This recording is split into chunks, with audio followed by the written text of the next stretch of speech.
Hola, ¿cómo están ustedes? Buenos días, como siempre. Gracias por estar con nosotros en su programa La Voz de la Salud, de Heraldo Salud. Este sábado vamos a tener un tema súper interesante para nosotros que tiene que ver con la obesidad, con la diabetes y con lo que comemos y con lo que debemos y no debemos comer. Está con nosotros la doctora Ani Herrera. Ella es médico nutrióloga. Y ya había estado previamente con nosotros y nos encantó que estuvieras aquí, Ani. Gracias. Y la verdad, tratar temas que tienen que ver con nuestra forma de alimentarnos, pues es uno de los principales problemas que tenemos, no solamente en Torreón, en la Laguna, en el norte del país, en el país, sino en el mundo, ¿verdad? Es una de los cocos, de los talón de Aquiles, la alimentación para prevenir, sobre todo, enfermedades. Ani, bienvenida. Muchísimas gracias, doctor. Oye, Ani, ¿qué tal comemos nosotros en México? ¿Comemos bien o qué hacemos? Pues yo creo que no tan bien.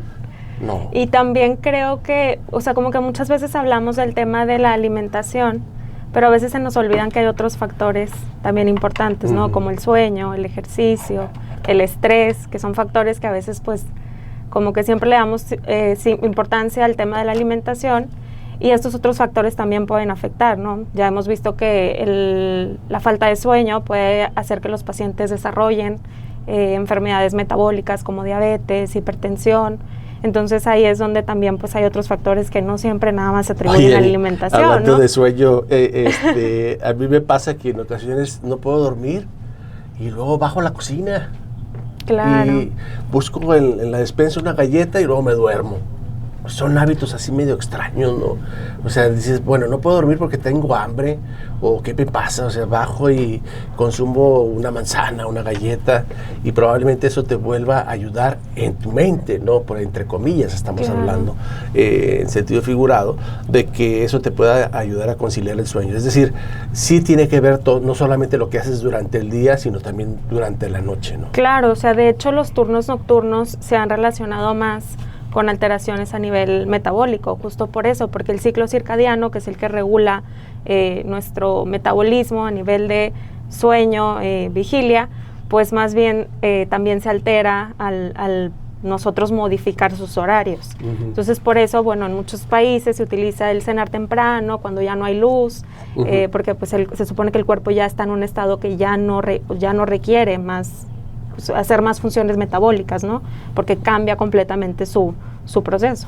Me acuerdo de una pareja, Ani, que van al consultorio, una pareja de esposos, por supuesto, y van a quejarse conmigo porque, sobre todo ella, decía que no se explicaba por qué estaba gordita, porque estaba en obesidad. Si ella durante el día comía muy bien, y el esposo era testigo de ello. O sea, no, yo estoy seguro y le puedo afirmar que mi esposa come como debe ser, ¿sí? A las horas y come la cantidad, etcétera. Lleva un régimen de alimentación muy, muy, muy ad hoc para su dieta. Y sin embargo está gordita y se quejaba amargamente de la gordura y de la obesidad, hasta que por fin descubrimos qué pasaba en la noche. Era sonámbula. Y comía. Entonces, esa fue imagínate, para llegar a eso, todo lo que nos costó meses y meses de que no le dábamos al clavo, que insulina, que azúcar, que colesterol, que ponle una tomografía, etcétera, para llegar al descubrimiento de que por fin la señora se levantaba en la noche en un episodio sonámbulo y se daba unos atracones. Eso explicaba la obesidad. El sueño tiene que ver. Claro, y qué impresión. Digo, nunca había escuchado un caso así, pero sí creo que es bien importante, más bien como eso a mí se me hace lo más importante, hacer una buena anamnesis de lo que está pasando con el paciente, porque muchas veces puede ser, por ejemplo, a lo mejor, el tema que habíamos hablado era que íbamos a hablar de la resistencia a la insulina, y ahorita es un tema que es muy sonado en las redes sociales, ¿no? Entonces, por ejemplo, una resistencia a la insulina puede ser causada a lo mejor por un hipotiroidismo. Entonces, hay a veces otras cosas que vienen junto con la resistencia a la insulina que tienen que ser diagnosticadas para poder realmente saber de cuál es la causa, ¿no? Porque, por ejemplo, la resistencia a la insulina no nada más es como yo lo podría llamar como un signo, pero no es un signo aislado, ¿no? Casi siempre viene acompañado de algo más. puede ser a lo mejor un paciente con sobrepeso o obesidad, o a lo mejor un paciente que ni siquiera por índice de masa corporal se considera en ese rango, pero tiene un exceso de tejido adiposo que va a favorecer esa resistencia a la insulina.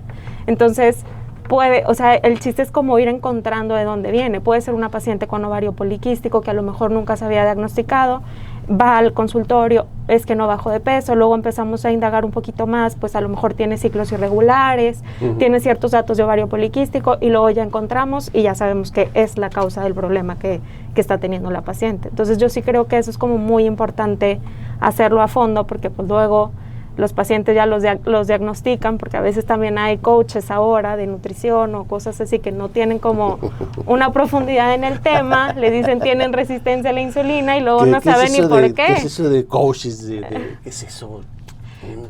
Ya no es médico, ya no es nutriólogo, ya no es... ya hay coaches. Ajá. ¿Qué significa eso? Pues como, yo tampoco entiendo muy bien, pero es como, hacen certificaciones a lo mejor no tan profundas, relacionadas con nutrición, pero son pues así un poco más superficiales, ¿no? Más superficiales, sí. Supongo que no son médicos. No, hay algunos que son, todo, ¿no? Ajá, sí, de cualquier tipo de licenciatura pueden hacer ese tipo de cursos. Lo que hace uno para comer, ¿no? Pues sí, también. Sí. Porque supongo que lo hacen en ese sentido, ¿no? Digo, por una fuente de trabajo, una manera de ganarse la vida, supongo, ¿no?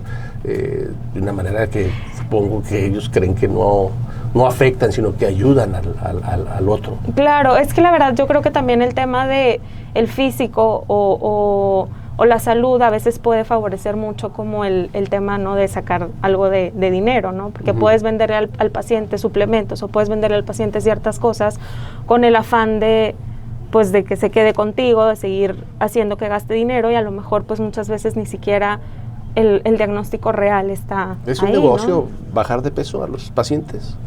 ¿Es un negocio quitar gorditos? Pues yo diría que sí. ¿Sí? Digo, en mi caso yo no lo veo así, porque creo que más bien el chiste es, porque una cosa es bajar al paciente de peso en un inicio y después que lo mantengan. Yo creo que lo difícil es que lo mantengan, no bajarlos. Porque y de hecho se ha visto, ¿no?, en cirugías bariátricas, en medicamentos, la reganancia de peso es algo que siempre está presente ahí. Porque si hacemos entender que la obesidad no es es una enfermedad y ya está clasificado como una enfermedad, sabemos que es una enfermedad crónica y que tiene que tratarse como lo es, ¿no? Para toda la vida. No a lo bajo de 30 kilos en 3 meses y luego al rato el paciente no se apegó a los hábitos y los va a volver a subir. Entonces, eso creo que es lo más importante que hay que también hacer entender, ¿no? Que la meta no es que lo bajen, la meta es que lo mantengan y que mantengan esos hábitos que estas herramientas como los medicamentos, los hábitos, el ejercicio, la cirugía bariátrica, si se necesita o se requiere, sean como oportunidades para que el paciente y herramientas para que él pueda cambiar como esos hábitos que ya tenía. Antes a los gorditos, al paciente con obesidad, no era tan mal visto, ¿no? Me estoy hablando de 100 años atrás. Claro. La obesidad, creo yo que a partir de los años 80 de este siglo, del siglo pasado, por supuesto, ya fue un problema, ya se consideró un problema de salud. Claro. Antes, bueno, estás gordito, no pasa nada, ¿no? Y sí pasa. Claro. Sí pasa, sí. ¿no? Pero igual creo que también, a lo mejor y antes, no sé, pues no vivía en esos años yo, pero probablemente no había tanta como ahorita. Pero es que ahorita también ya los productos están demasiado industrializados, demasiado modificados. Muchos, pues hace años se pensaba que el quitar la grasa era hacer lo que iba a hacer que adelgazara a los pacientes, y luego ya se dieron cuenta que no, que más bien era el azúcar. Y luego, la vez pasada estuvieron aquí para invitarnos a un congreso para vacunas y surge, como tú sabes, un movimiento antivacunas. Ajá. ¿Verdad? Es decir, que como que siempre ahora estamos polarizados, ¿no? Claro. Hay gente que está a favor de las vacunas, otro grupo que no le gustan las vacunas por sus motivos, etcétera. Incluso van a hacer un debate ahí, un frente a frente en el congreso de esto, de que va a ser en octubre, de grupo antivacunas contra grupo vacunas, sus pros y sus contras, ¿no? He escuchado rumores de que también hay un grupo parecido en relación a la obesidad, es decir, como que gritan y dicen, déjenos en paz. Sí. Somos gorditos y somos obesos Claro. nos respetan tal y como somos, la aceptación. Ajá. ¿Qué opinas tú de eso? O sea, eso es a ese grupo que reclama y proclama sus derechos de permanecer obeso, y que sienten que lo que tú y yo estamos hablando ahorita como que les puede afectar en su imagen y que les puede, no sé, sentirse rechazados o discriminados o estigmatizados como enfermos. ¿Cuál es tu opinión? Mi opinión es controversial, pero este movimiento se llama HAES, que es Health at Every Size, ¿no? Que es salud en cualquier talla. Pero creo yo que es bien diferente el que haya salud en todas las tallas, porque a lo mejor una paciente con obesidad puede llegar a un consultorio, buscar un tratamiento para otra cosa y a lo mejor siempre se le hace repercusión a que es por el peso. Ahí yo sí siento que pues muchas veces no es nada más, o sea, como que atribuirle todo al peso de alguna situación de salud, que digo, sí puede estar relacionado, pero no es como que estigmatizar al paciente o que luego llegue y uno es que tienes que bajar de peso, ¿no? O sea, como que también hay que abordar bien a los pacientes para que hay como empatía, ¿no? En cuanto al trato, que eso es yo creo que lo que ellos defienden, pero también se van al extremo de decir, no, están en contra de todos los tratamientos antiobesidad porque pues es en contra de su naturaleza, ¿no? Eso es como que yo siento que más bien habría que hablar de algo como algo más neutral, o sea, no irnos al extremo de... Hablaste tú, mencionaste una palabra, naturaleza. ¿Es natural ser obeso para el ser humano? ¿Como especie? Pues, no. ¿No lo es? No lo es. Porque o sea, sí hay cambios en el cuerpo que pueden favorecer que haya más riesgo de salud. O sea, eso no sería más que el tema de natural o no natural, o sea, más bien sería como el tema de riesgos de salud. Porque se hablaba de una obesidad metabólicamente sana, pero sí se ha visto que estos pacientes de todas maneras tienen más riesgo a largo plazo, que eso era lo que también defendían. Es como una especie de contrasentido, ¿no? Ajá. Obesidad metabólicamente sana. Sí. Es decir, es una como disonancia cognitiva y como que es, caray, espérame, como... Ajá, sí, porque son pacientes que a pesar de que tienen obesidad, no tienen ninguna alteración metabólica, es decir, no tienen ninguna alteración en perfil de lípidos, no van a tener ninguna alteración a nivel de estudio, no tienen ningún tema de salud, depresión, o sea, hipertensión arterial, no van a tener ninguna dislipidemia. Puro peso, ajá, puros kilos solamente de más. Es el peso. Ajá, y también tenemos al revés. Claro, los pacientes delgados. Peso normal, y sin embargo andan con su azúcar alta y su presión alta, en fin. No, es difícil encuadrar a los pacientes solamente en un solo tipo, ¿no? Claro, pero pues bueno, yo lo que le puedo recomendar, sin que se sientan ofendidos los pacientes con sobrepeso o con obesidad, es que la verdad mantenerse en su peso o que no estemos como toreros, por lo menos estar en sobrepeso 3-5 kilos más. Creo que a la larga eso le va a dar un hándicap de salud al llegar a los 70, 60, 80 años y que usted se vaya a operar de cualquier cosa. Aquí está con nosotros el doctor Santiago González, nos hablará de columna. No es lo mismo operar un paciente obeso que un paciente no obeso. Para nosotros los médicos que estamos en quirófano, en urgencias, en anestesio, nos encanta operar a un paciente que está en su peso. Claro. Y cuando tenemos un paciente gordito y que va a entrar al quirófano, y aparte si es hipertenso, y aparte si ya sufrió un infarto y tiene diabetes, etcétera, híjole, bueno, nos empezamos a rascar la cabeza y el cirujano, pues ellos están en lo suyo, como el doctor Santiago en su columna, pero el anestesiólogo nos estamos haciendo papilla ahí, ¿no? Que le subió el azúcar, que se infectó, que sangró, que no ronca bien, que no respira bien, que tiene una neumonía, etcétera. Batallamos con el paciente obeso, son morbilidades, es más, hasta para moverlo, Ani. Claro. Para moverlo de la camilla se nos caen más, necesitamos 3 o 4 pacientes de intendencia, 3 personas de intendencia para movilizarlo.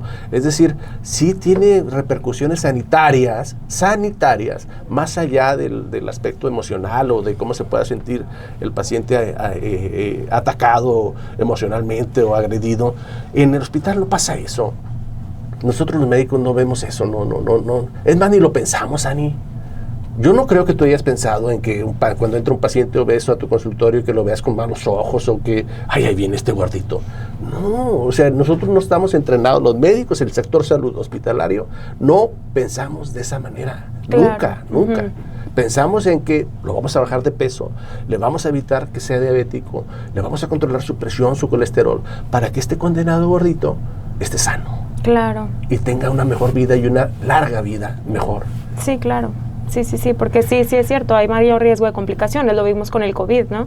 Que los pacientes con sobrepeso y obesidad tenían más riesgo de complicaciones y de fallecer porque era más complicado. A ver, es que hay algo con la obesidad, más bien con el tejido adiposo, porque también hay personas como que aparentemente vemos físicamente delgadas y que tienen más tejido adiposo que masa muscular. Entonces, hay un paciente que por índice de masa corporal no tiene sobrepeso u obesidad, sí puede tener un porcentaje de grasa elevado que ya lo va a clasificar como paciente con obesidad, simplemente por el hecho del tejido adiposo, que yo creo que es lo que más nos debemos enfocar, más que en lo que dice el índice de masa corporal, ¿no?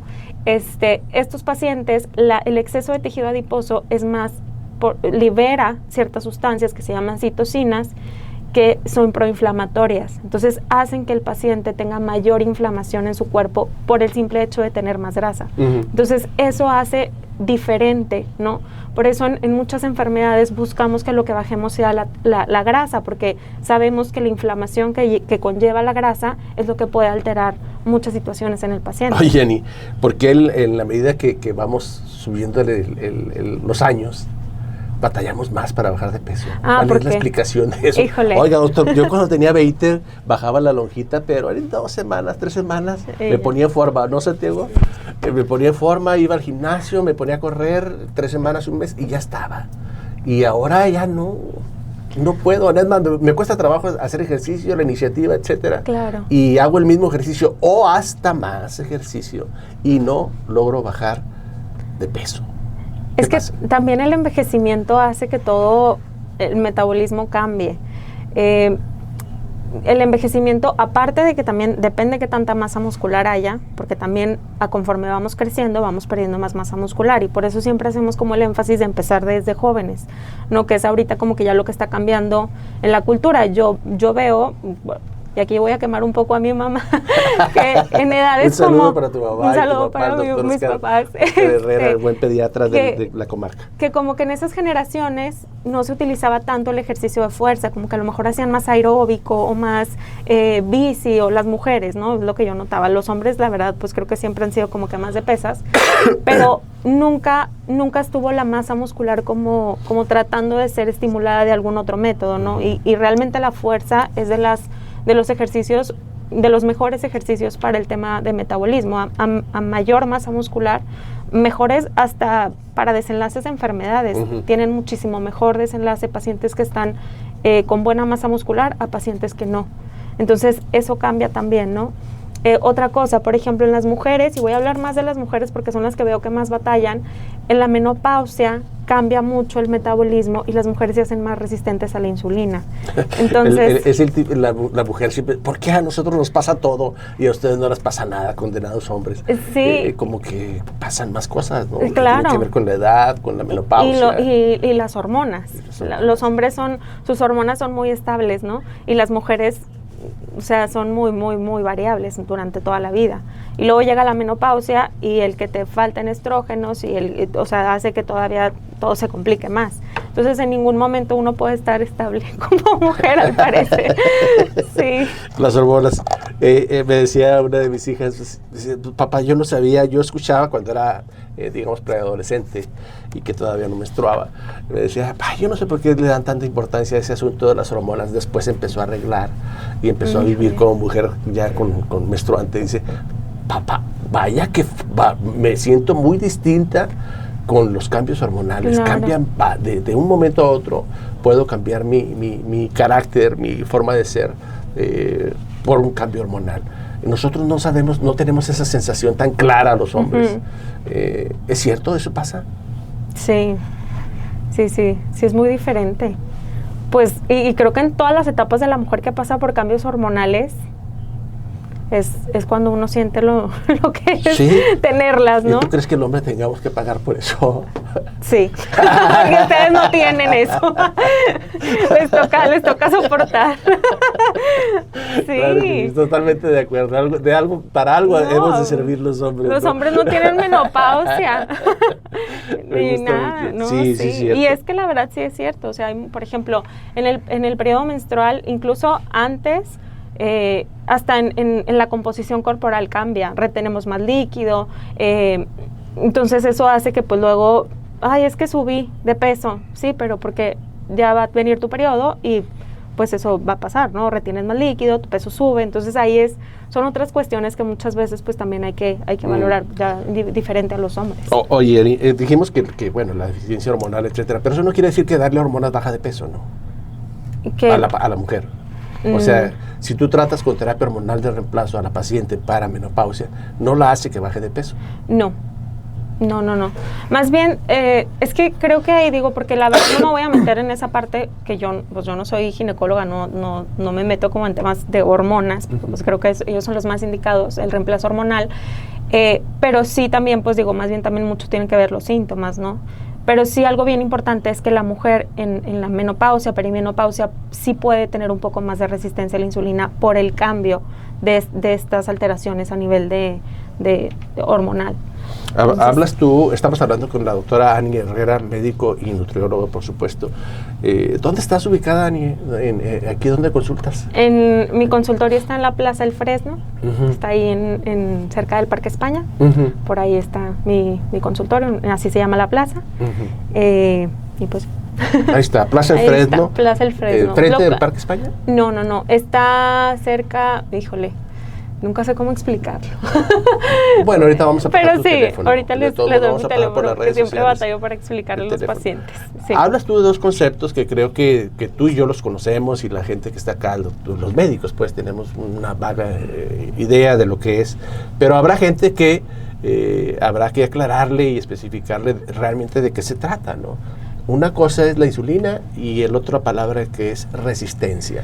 ¿Nos explicas las dos palabras? Sí, y esto a mí se me hace bien importante porque, digo, ya hemos visto que las enfermedades crónico-degenerativas han incrementado mucho y somos un país pues con mucha obesidad y mucho sobrepeso, y además el hecho de ser mexicanos como población latina nos pone más en riesgo de desarrollar diabetes y otras enfermedades crónicas.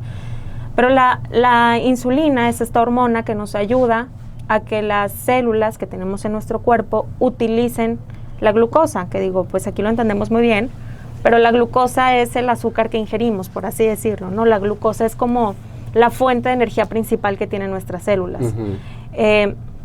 Y hay 3 órganos que son como muy sensibles a esta hormona, que es el hígado, el músculo y el tejido adiposo, que es la grasa. Entonces, cuando hay una resistencia a la insulina, es cuando estos tejidos, como los que mencioné, no pueden no pueden como ser sensibles a la actividad que tiene la insulina. Y la insulina lo que nos va a ayudar es a que esa glucosa entre en la sangre, bueno, a las células. Entonces, si las células no pueden como recibir su alimento, ¿qué va a pasar? Se va a quedar afuera esa glucosa, y eso es lo que empieza a causar alteraciones en nuestros niveles de azúcar en la sangre. Muy bien, Ani, muy bien. Creo que es bastante claro lo que explicó la doctora Ani. Vamos a hacer una pausa y al regresar, entonces sí, vamos a tratar qué hacemos, cómo se tratan. Claro. ¿Qué hacemos con el paciente gordito o sobrepeso o sin sobrepeso, pero con resistencia a la insulina, en donde la insulina no actúa y no logra meter ese azúcar a las células para que haga su función? Y también vamos a platicar con el doctor Santiago González. Regresamos. Regresamos a su programa Heraldo Salud. Estamos platicando con la doctora Ani Herrera, que es médico y nutrióloga. Y ya nos empezamos a agarrar del chango aquí. Vamos a dejar una pregunta abierta y luego regresamos con el doctor Santiago. La pregunta fue justamente de que si la única manera de subir de peso es comiendo. ¿Usted qué cree? Hay gorditos que están gorditos sin comer en proporción a, o la única manera de engordar o de subir de peso o de estar obeso es a través de la comida. ¿Usted qué cree? Ahorita nos va a responder lo que opina la doctora Ani Herrera de si la única manera de subir 20, 30 kilos es porque comiste, no hay otra ruta. ¿O sí hay otra ruta? ¿Usted qué piensa? Santiago, gracias por estar acá otra vez. Santiago, ¿qué dice la columna vertebral? Al contrario, Oscar, gracias por la invitación nuevamente. Pues aquí hablando de la obesidad, es algo muy importante. ¿Pesa para cargar? Sí, claro. Es la que carga el peso. Sí, la columna, si hiciéramos una metáfora, es como un amortiguador. O sea, cada disco, cada vértebra funcionan así. Entonces, si la columna tiene un sobrepeso importante, pues obviamente va a tener repercusiones a corto y mediano plazo. ¿Qué? ¿Se desvía? ¿Se enchueca? ¿Qué pasa? Empieza a haber una oxidación de los discos y es lo que conocemos como hernias de discos, discartrosis, o sea, problemas a nivel de disco que te van a generar dolor. Y que mencionábamos en programas anteriores, te puede causar una lumbalgia o una ciatalgia de acuerdo a la severidad. Pero hay otro tema que tú lo mencionabas. El operar un paciente con obesidad es un problema. No los excluimos, o sea, obviamente que no, tienen un problema y hay que resolverlo. Pero sí su recuperación es más lenta, incrementan potencialmente los riesgos de todo tipo. De hecho, ustedes los mandan a bajar de peso primero unos cuantos kilos y luego los operan, ¿no? Cuando es selectivo, sí. Pero cuando tienes una fractura, por ejemplo, de columna, pues hay que operarlo como esté. Cuando tienes una infección, cuando tienes una extrusión, que es una hernia severa que te está dando un daño neurológico, no puedes programar la cirugía. Entonces ahí obviamente que no los excluimos, los operamos, pero sí las complicaciones son más altas. Obviamente que cuando es un paciente que tiene un dolor, por ejemplo una lumbalgia, algo crónico que no es urgente operar, pues sí lo mandamos a nutriología, lo mandamos a un tema muy, muy actual, que es la prehabilitación. ¿Tú lo haces eso? ¿Tienes una clínica que hace eso, no? Sí, ¿Dónde está tu clínica? Enfrente de la Ibero, se llama Paseo Miles, el teléfono es 87-17-69-6348. Ahí tenemos la unidad, pero atendemos en toda la parte norte del No hay un restaurante al lado así como es que es chusco, ¿no? Que al lado del consultorio se pone un restaurante de gorditas, y así como el de Ari, que me dice, es que al lado de mi consultorio está un restaurante donde venden tacos, y entonces se ve así como contrastante, ¿no? Sales del nutriólogo y lo primero que haces es ir a los tacos. ¿O al revés? Sí, no, ahí está muy bien, porque al contrario tenemos a un lado un gimnasio, está sí, va más o menos a tono. Sí, claro. A tono todo, o te atropellan en el periférico y te enderezan la columna, ¿no? Pues, en relación al tema de hoy, pues es muy importante mantener un peso lo más apegado a lo ideal. Tú estás entrenado en cirugía de columna, Santiago. Sí, tengo entrenamiento en cirugía de columna, adultos y niños, de deformidades y tumores, que son las dos situaciones más complejas de la columna. Entonces, sí es muy importante que el paciente... Fíjate que hago hincapié sobre eso del entrenamiento, porque siento yo que antes lo que es la cirugía de cadera y la cirugía de columna la hacía el traumatólogo sobre la marcha. Ah, claro. Entonces ahora hay entrenamientos... Incluso recuerda, Oscar, que era primero, o sea, tú eres médico general antes. ¿Qué te gusta? No, a mí me gusta ginecología. Vais al servicio donde hay mujeres, y entonces se hacían ginecólogos. Y a mí me gusta operar huesos, y te ibas a eso. Y luego después ya se vino la especialidad, medicina interna, pediatría, ginecología, y sobrevinieron las subespecialidades, que en un inicio eran así. O sea, una institución de salud decía, ¿a quién le gusta la cadera? No, pues a fulano tal, véngase acá. Y empezaba a operar y se hacía pues muy hábil con alguna técnica, pero hoy en día no. Hoy en día termina la especialidad, haces una subespecialidad, que es un entrenamiento específico en un área del cuerpo. En mi caso, columna y cadera, pero igual puede ser... ¿Dónde te entrenaste, Santiago? Estuve haciendo en Guadalajara, estuve en Lecco, Italia, y estuve en Buenos Aires, Argentina. He tenido... ¿Fuiste a Italia? Sí. ¿Y qué tal está? Muy bonito, muy agradable, porque mi hospital estaba justo en los Alpes italianos, que colindan con los Alpes suizos. Ajá. Entonces un clima espectacular. Muy parecido al de Torreón. ¿Sí? Igual. ¿Y el cómo se llama el paisaje? Sí, lo único que extrañaba eran los terregales. Y las gorditas. Las gorditas, no, pero muy bonito, muy tranquilo. En Italia segmentan la medicina, o sea, no es como aquí que las grandes ciudades tienen todo, no, ya segmentan bueno, al menos en la ortopedia. En tal hospital se van a especializar en tumores de columna. En Italia estuve haciendo tumores de columna. Y vas específicamente a un hospital donde es de concentración y puros tumores haces ahí. Entonces está bastante interesante. Y diferente la comida. Sí, claro. Sí, ¿no? Sí, más mediterránea, ¿no? Sí. ¿Verdad? Por ejemplo, las pizzas totalmente diferentes a las norteamericanas que aquí comemos. ¿Cuáles están más ricas? Las italianas. ¿Cuáles recomiendas, Ani? ¿Ninguna? Pues sí. ¿O pizza vegetariana? Fíjate, Oscar, No, que ahorita que formulaste la pregunta, el italiano come mucha pasta, el vino tinto es, o sea, 3 botellas al día en una familia de 4 personas, 5 personas, y su tendencia es que no son obesos. Entonces sí tiene que ver mucho la genética, porque comen y comen bien, o sea, y no engordan. Pues no, hay menos. Que tiene que ver con la pregunta que hicimos ahorita, claro, que nos va a responder Ani, ¿no?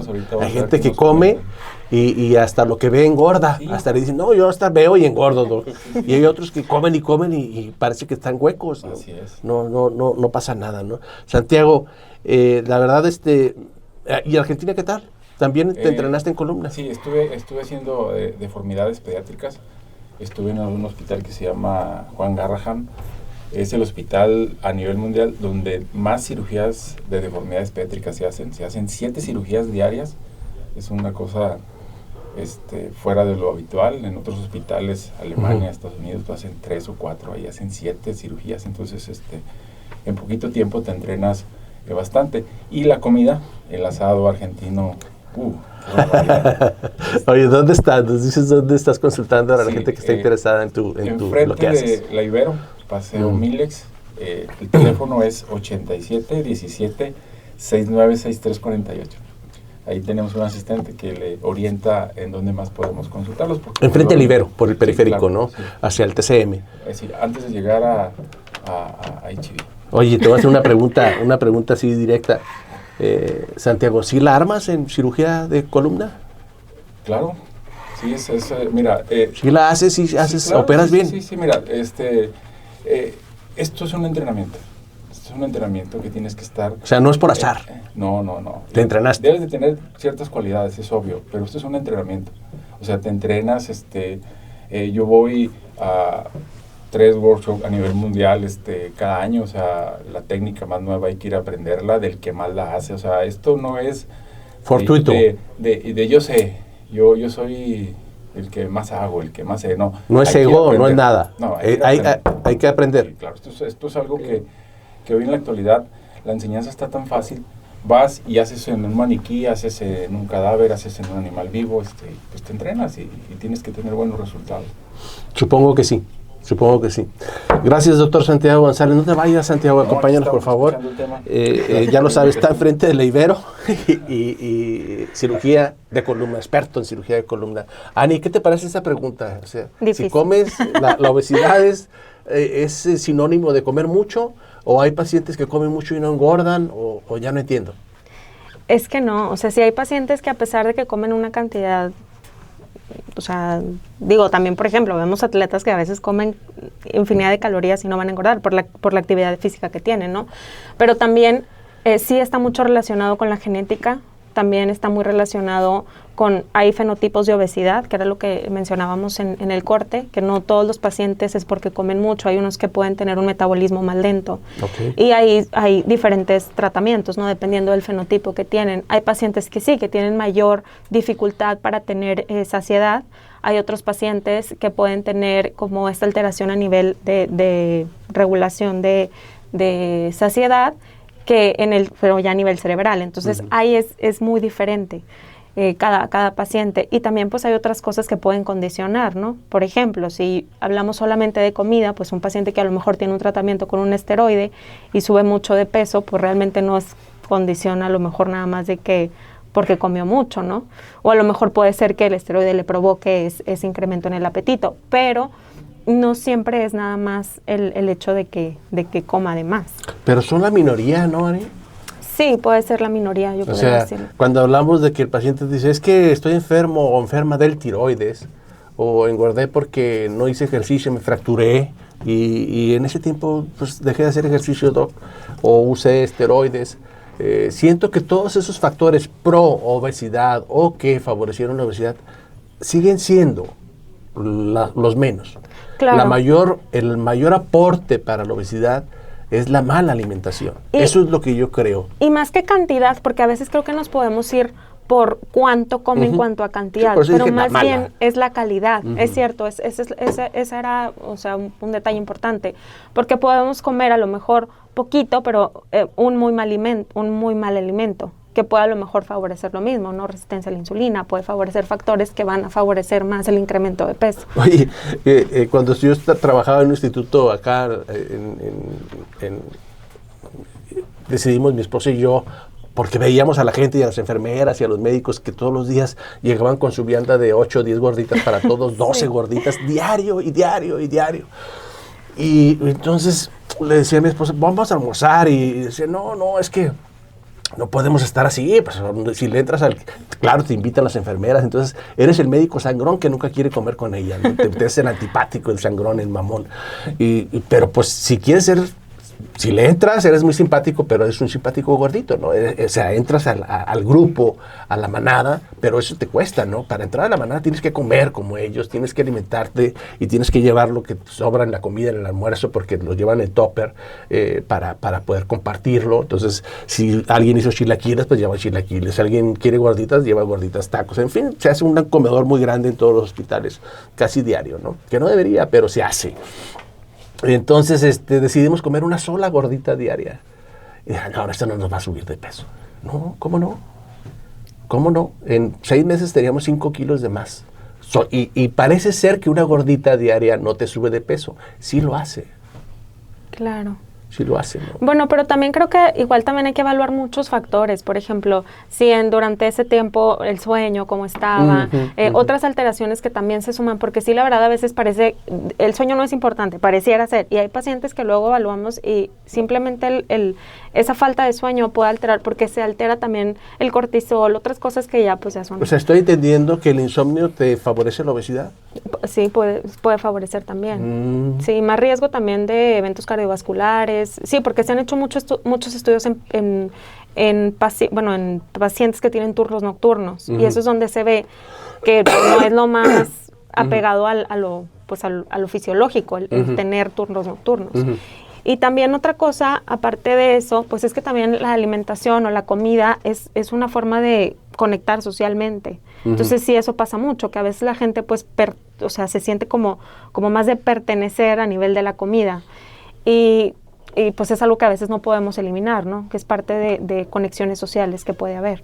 Pero sí también creo yo que también otra cosa que influye, por ejemplo, el sedentarismo. Ahora pasamos mucho tiempo en trabajos de escritorio o mucho tiempo sentados, o los niños, ahora por eso se está viendo más obesidad en los niños, porque antes salían a jugar, pero ahora están en el iPad o viendo videos en la televisión, a diferencia de años anteriores, ¿no? Que los niños salían a jugar a la calle o lo que fuera con otros niños más.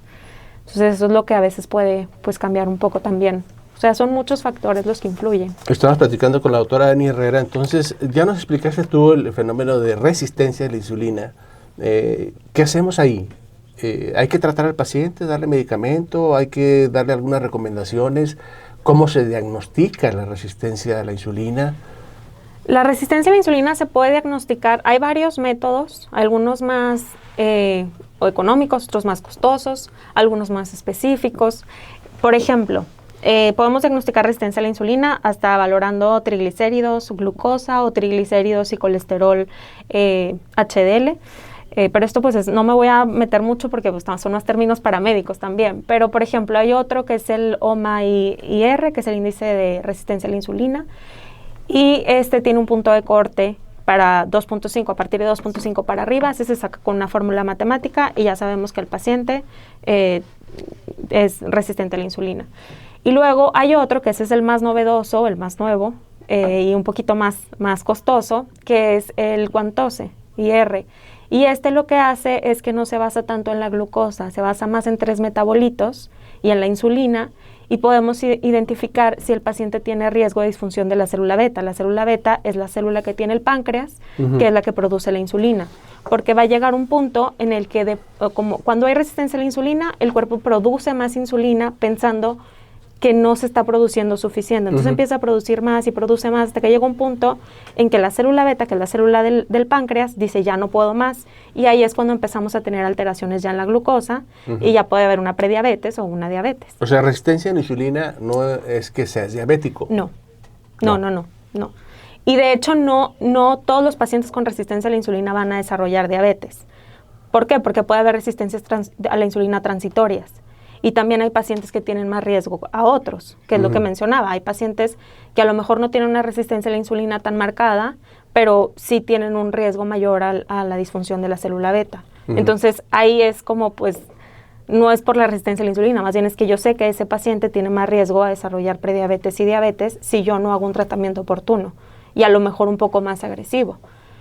Pero pues ahí sí depende mucho también del criterio médico, ¿no? De evaluar bien al paciente, de saber qué es lo que un paciente, digamos que supera los 20 kilos de su peso normal, 20 kilos sobre ese peso.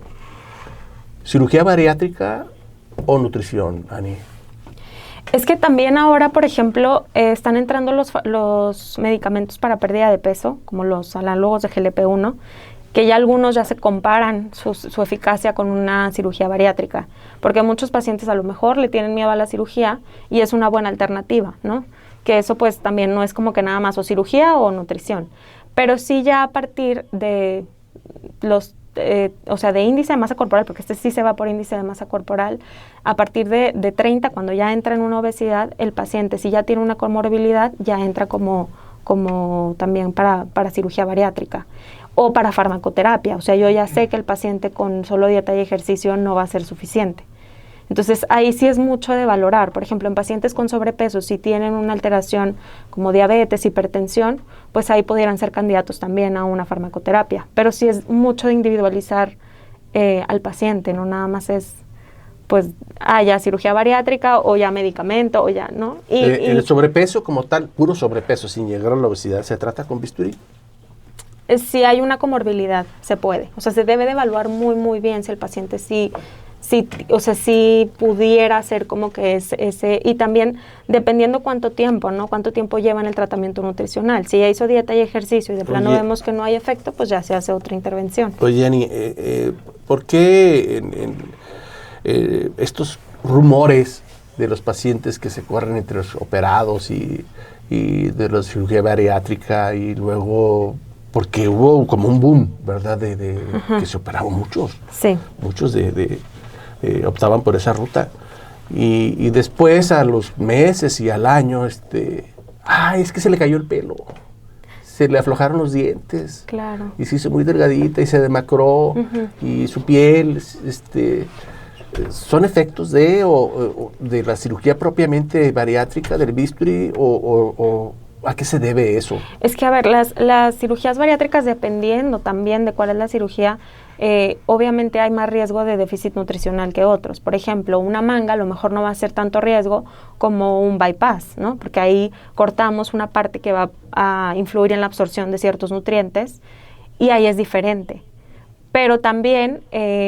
pues ahí creo que más bien es como de suplementar bien al paciente, de darle un seguimiento. Creo que por eso los cirujanos bariatras tienen como estas clínicas donde siempre deben de tener un equipo multidisciplinario donde estén valorando al paciente constantemente, porque obviamente el primer año, que es el año donde el paciente a lo mejor tiene mucho menor consumo de alimentos, puede ser cuando más riesgo nutricional tenga. Entonces por eso hay que prevenir anemia, en los pacientes que está indicado. Totalmente de acuerdo. Ani, sí. Entonces, me queda claro que la resistencia a la insulina no es igual a diabetes, ¿no? Pero la idea es que el paciente no se convierta en diabético. Ajá, eso yo creo que es lo más importante, que al poder identificarlos y estadificarlos bien y darles un tratamiento oportuno podemos evitar, porque también digo, sí somos una población con mayor riesgo, o sea, eso no lo va a quitar...